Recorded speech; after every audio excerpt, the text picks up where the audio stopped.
didn't think we'd be getting a Justice League trailer so early. It's well over a year away, but hey, here we are. So as always, let's get stuck into some of the Easter eggs and references and things potentially missed, including some interesting background details, a closer look at the costumes, and the villainous threat that's alluded to. It might be 10 things, I don't know, I never count, but regardless, potential spoilers, bearing in mind, sometimes I'm right, sometimes I'm not. It's a bloody crapshoot, this trailer breaking down game. So let's kick things off with Aquaman. Seen in a town that's most likely Amnesty Bay, one of Arthur Curry's homes, where his father lives manning a lighthouse. Or lived, I don't know, sometimes he's dead, sometimes he's not, it's all up in the air, I don't know. And the other being Atlantis, where his mother's from. Now, a lot of the time there's no noticeable, superficial differences between an Atlantean and a human. But here they've tweaked Jason Momoa's eyes a bit. Now that would make sense considering that he can see clearly in the near total darkness of the ocean depths. Bruce Wayne also mentions to him that he talks to fish, which probably has a hand in him deciding not to join the Justice League. Initially, at least. I mean, he ain't here. Unite the seven, my ass. More like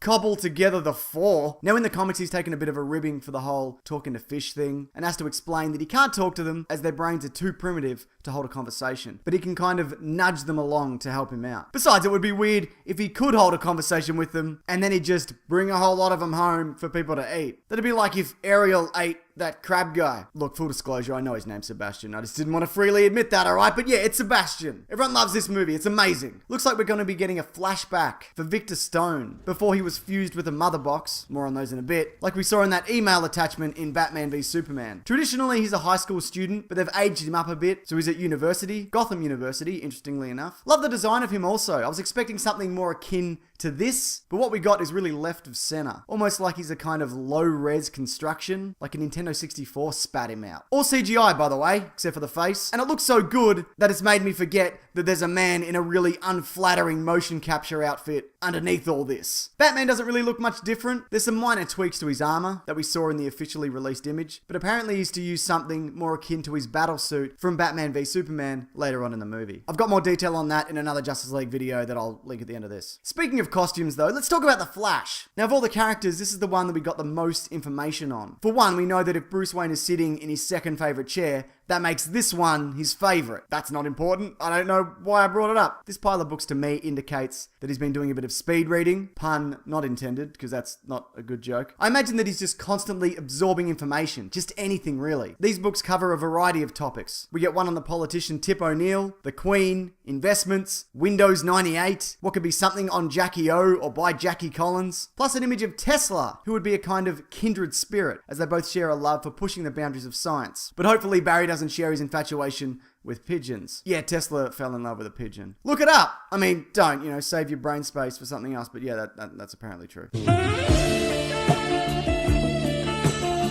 There's also an episode of Rick and Morty playing in the background. Specifically the one where Rick and Summer beat up the devil at the end, and what's possibly an early version of the AI Gideon. I say possibly because it could very well just end up being a screensaver. I find it really interesting though that he can step so effortlessly into the Speed Force. There's no run up, he's just there. Like Batman, apparently he's also getting 2 armors. Well, that's what's been said, but I'm not entirely convinced that's the case. It might be the same suit that we see twice. There's one in the background that we see him wearing later, plus some rough designs. This one is supposedly cobbled together from stolen NASA spacecraft equipment to prevent it from burning up. You can see it's also kind of banded together to give it flexibility so it doesn't just tear off him immediately. There also looks to be a rubber underlay, which could act as some kind of insulator, considering the massive amount of electricity that he generates. Also, he's got a bike. I don't know why. Maybe to blend in? It reminds me though, when you see like a Flash action figure and he's got a motorbike, inexplicably. Okay, lastly, we get some hints towards the villain when we see a mother box, a piece of New Gods technology. As mentioned, one creates Cyborg in Batman v Superman, and we witness the main villain for the Justice League, Steppenwolf, a general of Darkseid's, one of the New Gods and a ruler of Apokolips, holding 3, which makes me think we'll at least see that number in total. This one is probably being buried hundreds of years ago in an effort to keep it falling into anyone's hands, potentially Darkseid himself. Wonder Woman is rumored to have dealings with Darkseid in the past, or at the very least know who he is. This version of her is 5,000 years old, so that would make sense that their paths had crossed at some point. Just quickly, it's very apparent that this will have a lighter tone than that of Batman v Superman, and that's really evident just in this image that they've released. They're not all pulling the same scowl like we saw in Batman v Superman. Superman is even smiling. No hints at him in the trailer though, but yeah, obviously he's coming back. Dare I say it, with a mullet. #mullet for Superman. I mean, it's already probably been decided, but